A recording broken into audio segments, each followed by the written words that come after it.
नमस्कार दोस्तों, मैं हूं मुकेश कुमार वर्मा और आप लोग मेरे साथ देख रहे हैं डेली टॉप 10 करंट अफेयर का ये वीडियो सीरीज, जिसमें हम बात करते हैं छत्तीसगढ़ एवं राष्ट्रीय अंतर्राष्ट्रीय करंट अफेयर के बारे में। ठीक है, ये जो वीडियो सीरीज है छत्तीसगढ़ के पीएससी एवं व्यापम एग्जाम है तो बहुत ही महत्वपूर्ण है और साथ ही ये वीडियो सीरीज आपको प्रतिदिन प्राप्त होगा हमारे यूट्यूब चैनल के माध्यम से। तो चलिए इस सीरीज की शुरुआत करते हैं और आइए पहला क्वेश्चन देखते हैं।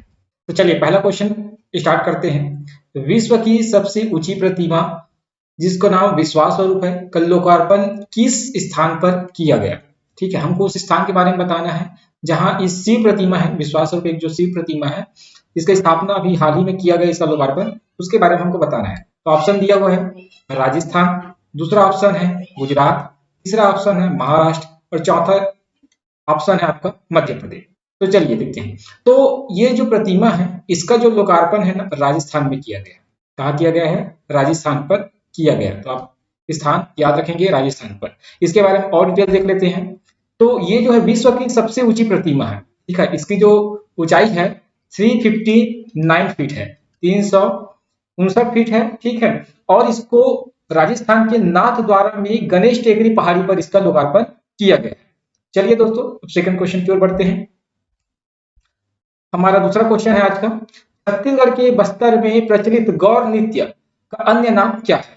बस्तर में बहुत सारे नृत्य प्रचलित है जिसमें एक नृत्य है गौर नृत्य, इसका अन्य नाम क्या है इसको देखते हैं। तो ऑप्शन दिए हमको माओ पाटा नृत्य, दूसरा ऑप्शन है दंडामी माड़िया नृत्य, तीसरा ऑप्शन है कर्मा नृत्य और चौथा ऑप्शन है लिंगो पाटा नृत्य। तो इसका सही आंसर होगा दंडामी माड़िया नृत्य।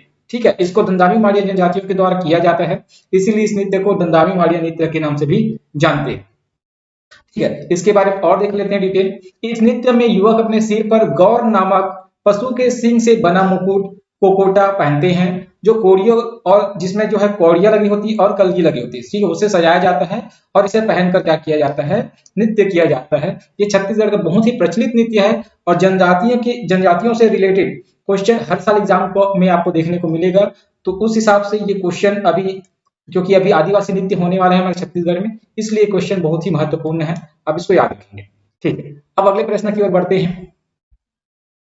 हमारा तीसरा प्रश्न है, समर्थन मूल्य पर धान बेचने वाले किसानों के लिए कौन सा एंड्रॉयड ऐप लॉन्च किया गया है? हाल ही में राज्य सरकार द्वारा किसानों के लिए एक एंड्रॉयड ऐप लॉन्च किया गया है, उस एंड्रॉयड ऐप का नाम हमको बताना है। तो आंसर है, मतलब हम ऑप्शन पहले देख लेते हैं। हमारे चार ऑप्शन दिया हुआ है हमको, रसीद तुम्हार हाथ, टोकन तुम्हार हाथ, समिति तुम्हार साथ, इनमें से कोई नहीं। तो इसका जो करेक्ट आंसर होगा वो होगा टोकन तुम्हार हाथ, टोकन तुम्हार हाथ। मतलब एक एंड्रॉयड ऐप है, इस ऐप के माध्यम से किसान स्वयं अपना टोकन, जिस देश में उनको टोकन चाहिए वो निर्धारित कर सकते हैं, वहां से वो देख सकते हैं। ठीक है, तो देखिए इसके बारे में और डिटेल देख लेते हैं। पंजीकृत किसान को धान बेचने के लिए टोकन जारी करने की प्रक्रिया के सरलीकरण व सुव्यवस्थित प्रबंधन के उद्देश्य से एंड्रॉयड ऐप टोकन तुम्हार हाथ ऐप लॉन्च किया गया। ठीक है, तो इसको याद रखेंगे क्योंकि किसानों से रिलेटेड क्वेश्चन आपको देखने को मिलेगा क्वेश्चन एग्जाम में। ठीक है, अब नेक्स्ट क्वेश्चन की बात करते हैं। हाल ही में राज्य सरकार महिला सुरक्षा के लिए कौन सा अभियान प्रारंभ करने जा रही है? ठीक है, अभी महिलाओं को सुरक्षा के लिए छत्तीसगढ़ सरकार जो है एक अभियान शुरू करने जा रही है, उस अभियान का नाम हमको बताना है। तो उस ऑप्शन देखते हैं, हमर बेटी हमर मान, हमर बेटी हमर साथ, हमर बेटी हमर सम्मान और इनमें से कोई नहीं। तो इसका सही आंसर होगा हमर बेटी हमर मान। हाल ही में राज्य सरकार द्वारा जो है बेटियों की सुरक्षा के लिए योजना प्रारंभ करने जा रही है, इस योजना का नाम है हमर बेटी हमर मान। इस योजना के तहत क्या होगा कि जो पुलिसकर्मी वगैरह है उनको स्कूलों में है ना, जहां बेटी कॉलेजों में भेजा जाएगा और साथ ही उसको गुड टच बेड टच के बारे में जानकारी दिया जाएगा। ठीक है दोस्तों, चलिए अब अगले क्वेश्चन की ओर बढ़ते हैं। हमारा अगला क्वेश्चन है, तुंगल इको पर्यटन केंद्र कहाँ विकसित किया गया है? ठीक है, हाल ही में एक पर्यटन स्थल बनाया गया है, पर्यटन केंद्र जिनको तुंगल इको पर्यटन केंद्र बोलते हैं। इसका विकास कहाँ किया इसको देखते हैं।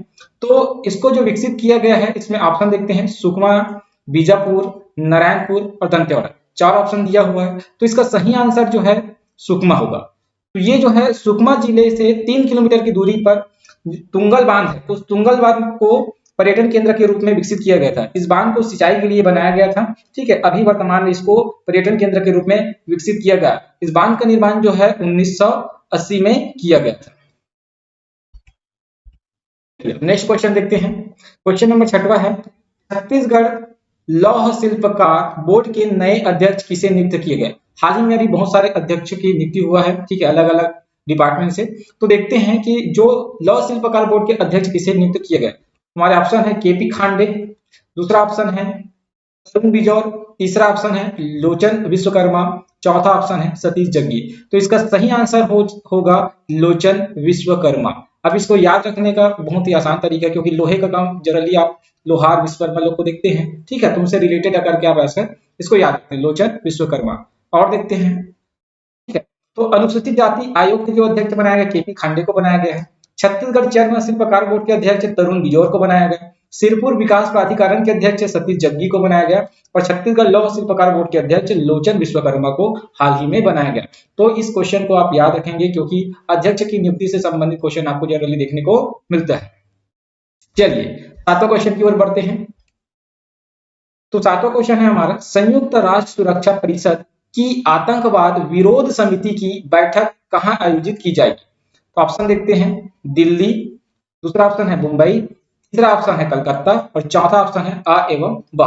ठीक है, तो संयुक्त राष्ट्र सुरक्षा परिषद का जो अध्यक्ष है वर्तमान में भारत है, ठीक है, और साथ ही इसका जो आयोजन है 28 अक्टूबर से किया जाएगा। 2 दिवसीय इसका जो है आयोजन किया जाएगा। पहले दिन इसका आयोजन जो है मुंबई में किया जाएगा और दूसरा दिन इसका आयोजन जो है दिल्ली में किया जाएगा। इसलिए इसका सही ऑप्शन होगा आपका द, ठीक है, अ एवं ब। तो देखते हैं अन्य जानकारी में, 28 अक्टूबर से 2 दिवसीय बैठक का आयोजन मुंबई या दिल्ली में किया जाएगा। भारत वर्तमान में सुरक्षा परिषद आतंक विरोधी समिति का अध्यक्ष है। 8वां, यूएस ओपन 2022 का पुरुष एकल का खिताब किसने जीता है? ठीक है, ये बहुत इंपॉर्टेंट क्वेश्चन है, क्योंकि खेल संबंधित क्वेश्चन आपको एग्जाम में देखने को मिलेगा। तो चलिए इसके बारे में बात करते हैं। तो 4 ऑप्शन है राजीव राम, दूसरा ऑप्शन है जॉन पियर्स, तीसरा ऑप्शन है कार्लोस अल्कारेज और चौथा ऑप्शन है स्टार सैंडर्स। तो इसका सही आंसर होगा दोस्तों कार्लोस अल्कारेज। जो कार्लोस अल्कारेज है वर्तमान में इस खिताब को अभी जीते, यूएस ओपन 2022 खिताब को, ठीक है, और साथ ही इसके साथ सबसे कम उम्र के ये खिलाड़ी बने हैं। ठीक है, तो देखते हैं स्पेन के हैं ये, स्पेन के 19 वर्षीय कार्लोस अल्कारेज ने इस खिताब को अपने नाम किया। इसी के साथ कार्लोस अल्कारेज एटीपी रैंकिंग में पहले स्थान पर पहुंचने वाले सबसे कम उम्र के खिलाड़ी बन गए हैं। केवल इसका उम्र है 19 वर्ष। ठीक है, चलिए अब प्रश्न 9 की ओर बढ़ते हैं। भारत का सबसे लंबा रबर पुल किस नदी पर बनाया गया? ठीक है, हाल ही में इसका लोकार्पण किया गया है। तो देखते हैं, ऑप्शन एक है, ऑप्शन एक पहला है हमारा फाल्गु नदी, दूसरा ऑप्शन है कोसी नदी, तीसरा ऑप्शन है बागमती नदी, चौथा ऑप्शन है घाघरा नदी। ठीक है, तो ये जो लंबा रबर पुल है उसको हाल ही में फाल्गु नदी पर बनाया गया है और इसका लोकार्पण किया गया है। ठीक है, ये बिहार के जो भी नदी आप देख रहे हैं सभी बिहार की नदी है। तो जाहिर सी बात है ये पुल भी कहाँ बना है? बिहार में बना हुआ है। ठीक है, तो बिहार की फाल्गु नदी पर देश का सबसे लंबा रबर पुल का निर्माण हाल ही में किया गया। इस बात को आप याद रखेंगे। अब देखते हैं 10वां क्वेश्चन, फीफा अंडर 17 महिला विश्व कप 2022 का विजेता कौन सा देश बना? हाल ही में इसका आयोजन भारत में किया गया है। ठीक है, और ये जो महिला विश्व कप है ये 7वां संस्करण का विश्व कप है। ठीक है, इसका आयोजन भारत में हुआ और इसका जो आयोजन है 11 अक्टूबर से लेके 30 अक्टूबर तक किया गया है। ठीक है, जहां तक उनको डेट याद आ रहा है 11 अक्टूबर से लेके 30 अक्टूबर तक इसका आयोजन किया गया था। ठीक है, इसका विजेता कौन बना हाल ही में इसको देखते हैं। तो 4 ऑप्शन है हमारे पास, स्पेन, कोलंबिया, नाइजीरिया और जनवरी। इसका सही आंसर होगा दोस्तों स्पेन, क्योंकि हाल ही में इसको स्पेन ने जीता है और ये दूसरी बार इस खिताब को जीता है। ठीक है, ये भी याद रखेंगे। तो डिटेल देखते हैं। देखो, इस खेल का जो आयोजन है भारत में किया गया, 11 से 30 अक्टूबर तक किया गया। ठीक है, संस्करण था 7वां संस्करण और विजेता बना स्पेन दूसरी बार और उप विजेता बना कोलंबिया। ठीक है दोस्तों, तो ये रहा आज का हमारा टॉप 10 करंट अफेयर का क्वेश्चन और इसी तरह आपको प्रतिदिन टॉप 10 करंट अफेयर का क्वेश्चन आपको मिलेगा, साथ ही ऑप्शन के साथ। ठीक है, ताकि आपको एग्जाम में ऑप्शन चॉइस करने में कोई भी दिक्कत ना हो, इसीलिए ये जो है क्वेश्चन आंसर फॉर्म में आपको देखने को मिलेगा। और ये वीडियो आपको अगर अच्छा लगा होगा तो हमारे चैनल को जरूर लाइक करना, सब्सक्राइब करना और शेयर करना, और ये वीडियो आप प्रतिदिन देखते रहना ताकि आपका करंट अफेयर अच्छे से रेडी हो जाए। चलिए दोस्तों, आज के लिए बस इतना ही। धन्यवाद।